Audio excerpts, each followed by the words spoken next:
السلام علیکم ورحمۃ اللہ وبرکاتہ۔ آغاز کربلا کا ظلم یہ کیسا سنگین ہو گیا، کوفہ مسلم بن عقیل کے خون سے رنگین ہو گیا۔ کوفے میں عید کے دن منظر عجیب تھا، ایک لاش بے کفن تھی، وہ اتنا غریب تھا۔ پیروں میں تھی بیڑیاں مگر تن پہ نہیں تھا سر، پسرے عقیل کا یہ کیسا نصیب تھا۔ ناظرین محترم، آج کا ہمارا واقعہ ہے شہادت حضرت مسلم بن عقیل علیہ السلام۔ ناظرین محترم، جیسا کہ آپ اور ہم سب کربلا کے دردناک واقعے کو، اس مظلومانہ شہادت کو اور اس ملعون یزید کے ظلم کو اور شمر ملعون کو اور تمام تر واقعہ کربلا کو اچھی طریقے سے سنتے آئے ہیں اور جانتے بھی ہیں، لیکن آج بھی نام نہاد یزیدی مولوی لوگ واقعہ کربلا اور اس سے جڑے ہوئے سارے واقعات کو کسی نہ کسی طریقے سے چھپانے میں لگے ہوئے ہیں۔ لیکن کہتے ہیں نا کہ کربلا کی حقیقت کو جب یزید جیسا ملعون نہ چھپا پایا تو پھر اس کی یہ آل اولاد کیا کر لے گی۔ ناظرین محترم، جیسا کہ آپ اور ہم سب جانتے ہیں کہ یزید کو تخت پہ بٹھانے والا کوئی اور نہیں، اس کا باپ ہی تھا، یعنی کہ یزید کی بیعت تلوار اور تیر کے زور پر اسی کے باپ نے کروائی تھی، اور اس طرح یزید جیسے ملعون کو اس کے باپ نے تخت پر بٹھا دیا۔ ناظرین محترم، جب یزید ملعون تخت پر وراجمان ہوا، یعنی کہ جب یزید بادشاہ بن گیا اور جب یزید کے اقتدار میں سب کچھ آیا، تو اس نے دین محمد صلی اللہ تعالی علیہ وآلہ وسلم میں کچھ ایسے خرافات شروع کر دیے ہیں جس سے اس وقت میں حضور پاک صلی اللہ علیہ وآلہ وسلم نے سختی سے منع فرمایا تھا۔ اس نے دین محمد صلی اللہ علیہ وآلہ وسلم میں ایسے کام شروع کر دیے جن سے نبی پاک صلی اللہ علیہ وآلہ وسلم نے بڑی سختی سے منع فرمایا تھا۔ اور ناظرین محترم، یزید ملعون کا جو معاملہ تھا وہ یہیں پر نہیں رکا، یزید نے لوگوں کو اپنے ساتھ ملانا شروع کر دیا اور زبردستی لوگوں سے بیعت کروائی کہ میں جو کچھ کر رہا ہوں آپ اس میں حامی بھریں، آپ اس میں میرا ساتھ دیں اور اس کو تسلیم بھی کرتے رہیں۔ جو لوگ یزید کے ظلم کو اور یزید کی بات کو مان گئے وہ مان گئے، اور جو لوگ نہ مانے تو یزید نے ان لوگوں کے ساتھ زبردستی کی، طاقت کے بل بوتے پر ان کو اپنے ساتھ میں لانا اور اپنی منمانی کرنا اور اپنی بیعت اس نے شروع کروا دی۔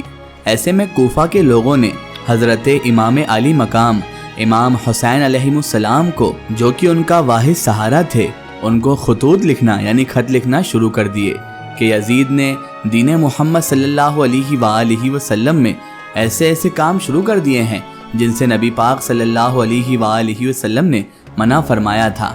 یا حسین، آپ آئیے اور ہماری مدد کیجیے۔ تاریخ گواہ ہے کہ ان خطوں کی تعداد کم و بیش 300 سے کہیں زیادہ تھی۔ ایسے میں امام علی مقام حضرت امام حسین علیہ السلام نے اپنے چچا زاد بھائی حضرت مسلم بن عقیل کو روانہ کر دیا اور فرمایا کہ آپ حالات کا جائزہ لیجئے، اور اگر حالات سازگار ہوئے اور واقعی ایسا ہوا جیسا کہ خطوط میں لکھا ہوا ہے تو آپ مجھے خط لکھیے گا، میں یہاں سے کوفہ آ جاؤں گا۔ حضرت امام علی مقام امام حسین علیہ السلام نے ایک خط حضرت مسلم بن عقیل علیہ السلام کے ساتھ روانہ کیا، جس خط میں لکھا ہوا تھا کہ میں تمہاری طرف اپنے چچا زاد بھائی اور میرے اہل بیت علیہ السلام میں میرے خاص بندے مسلم بن عقیل کو بھیج رہا ہوں۔ حضرت مسلم بن عقیل حضرت علی ابن ابی طالب علیہ السلام کے بھائی حضرت عقیل ابن ابو طالب کے بیٹے تھے، یعنی امام حسین علیہ السلام کے چچا زاد بھائی تھے۔ ان کا لقب سفیر حسین اور غریب کوفہ کے مسافر ہے۔ واقعہ کربلا سے کچھ عرصہ پہلے جب کوفہ کے لوگوں نے امام حسین علیہ السلام کو خطوط بھیج کر کوفہ آنے کی دعوت دی تو انہوں نے حضرت مسلم بن عقیل کو صورتحال کا جائزہ لینے کے لیے کوفہ روانہ کیا۔ وہاں پہنچ کر انہیں صورتحال مناسب لگی اور انہوں نے امام علی مقام امام حسین علیہ السلام کو خطوط بھیج دیا کہ کوفہ آنے میں کوئی بھی دقت، کوئی بھی مشکل نہیں۔ مگر بعد میں جیسے ہی یزید ملعون کو اس بات کی خبر لگی تو یزید نے ابن زیاد کو کوفہ بھیج کر کوفہ کا حکمران بنا کر ان لوگوں پر مسلط کر دیا، جس نے حضرت مسلم بن عقیل کو اور ان کے 2 معصوم فرزندوں کو شہید کروا دیا۔ جب امام حسین علیہ السلام حضرت مسلم بن عقیل کو کوفہ جانے کا حکم دیتے ہیں تو اس وقت وہ مکہ میں تھے، وہاں سے وہ مدینہ گئے جہاں انہوں نے روضہ رسول صلی اللہ علیہ وآلہ وسلم پر حاضری دے دی۔ پھر اپنے 2 بیٹوں محمد اور ابراہیم جن کی عمر 8 سال کی تھی ان کو لے کر حضرت مسلم بن عقیل کوفہ روانہ ہو گئے۔ کوفہ میں انہوں نے جناب مختار بن ابی عبید ثقفی کے گھر پر قیام کیا۔ اس کے بعد حضرت مسلم بن عقیل کی کوفہ والوں نے بیعت شروع کر دی جن کی تعداد 30,000 تک پہنچ گئی۔ پھر مسلم بن عقیل نے امام حسین علیہ السلام کو ایک خط بھیج دیا۔ کوفہ آنے کے لیے حالات سازگار ہیں۔ اس وقت کوفہ کے گورنر نعمان بن بشیر تھے، لیکن ناظرین محترم جب یہ خبر یزید ملعون تک پہنچی تو اس نے بصرہ کے عبید اللہ ابن زیاد کو پیغام بھیجا کہ وہ جلد سے جلد کوفہ پہنچ کر نعمان بن بشیر کو فارغ کر کے اس کی جگہ حکمران مقرر ہو جائے اور مسلم بن عقیل نامی اس شخص کا سر کاٹ کر یزید کے پاس بھیج دے۔ نعوذ باللہ۔ ابن زیاد جو یزید جیسا ہی ایک ملعون شخص تھا، وہ فٹافٹ یزید کے حکم پر روانہ ہو گیا، کوفہ پہنچ کر گورنر بن گیا اور اس نے گورنری سنبھال لی۔ تو اس کے بعد حضرت مسلم بن عقیل مختار ثقفی کے گھر سے صحابی رسول حضرت ہانی بن اروا کے گھر منتقل ہو گئے۔ جب ابن زیاد نے فوج کو حضرت مسلم بن عقیل کو پکڑنے کے لیے بھیجا تو حضرت ہانی بن اروا جن کی عمر اس وقت 90 سال تھی، انہوں نے اپنے مہمان کو حوالہ کرنے سے یعنی ان لوگوں کے حوالے کرنے سے صاف انکار کر دیا۔ حضرت ہانی بن اروا کو قید کر لیا گیا، اس پر بھی انہوں نے انکار کیا تو انہیں باندھ کر 500 کوڑے کی سزا دی گئی، جس کے دوران جب وہ بے ہوش ہو گئے تو ان کا سر تن سے کاٹ کر لٹکا دیا گیا۔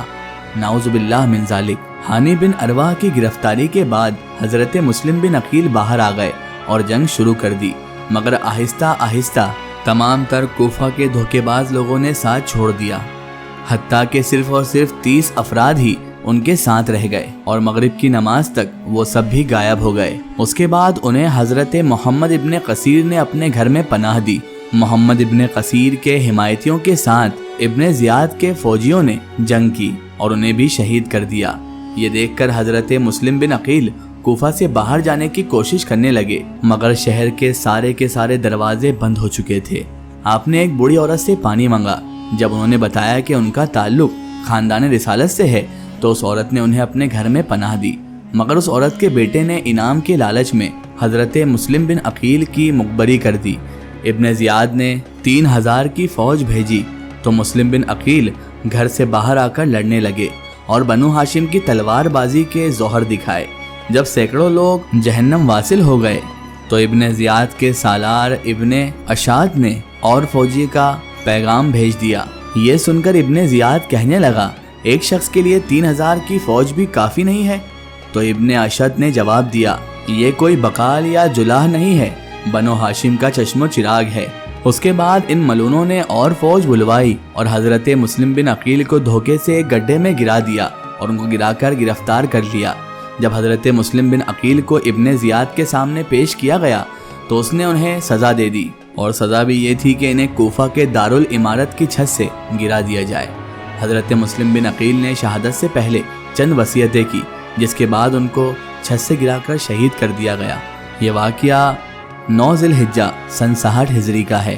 شہید کرنے کے بعد ان ظالموں کا دل پھر بھی نہ بھرایا، انہوں نے حضرت مسلم بن عقیل کا سر کاٹ دیا اور اسے یزید ملعون کے پاس بھجوا دیا، اور جسم کو کوفہ کے قصابوں کے بازار میں دار پر لٹکا دیا گیا تاکہ کوفہ کے لوگ اب بنو ہاشم کی حمایت نہ کریں۔ اور اس طرح سفیر حسین غریب کوفہ حضرت مسلم بن عقیل کی شہادت ہوئی۔ تمام تر فرشتوں کی لعنت، تمام تر لعنت کرنے والوں کی لعنت اور اللہ کی لعنت ان لوگوں پر جنہوں نے حضرت امام حسین علیہ السلام اور ان کے ساتھیوں کو اور حضرت مسلم بن عقیل کو شہید کیا، کروایا اور جو بھی اس میں شامل تھے۔ اللہ تعالیٰ سے دعا ہے کہ اللہ تعالیٰ ہمیں اہل بیت کا ادب و تعظیم کرنے کی توفیق عطا فرمائے اور ہمیں سچ اور حق بیان کرنے کی بھی توفیق عطا فرمائے، آمین ثم آمین۔ سو ناظرین، آپ کو یہ ویڈیو کیسی لگی کمنٹ سیکشن میں ضرور بتائیں اور ہمارے چینل کو سبسکرائب کرنا نہ بھولیں۔ اس ویڈیو کو زیادہ سے زیادہ شیئر کریں اور اسے تمام تر انسانوں تک ضرور پہنچائیں۔ پھر حاضر ہوتے ہیں آپ کے لیے نئی اور بہترین ویڈیو کے ساتھ، تب تک کے لیے خدا حافظ، السلام علیکم۔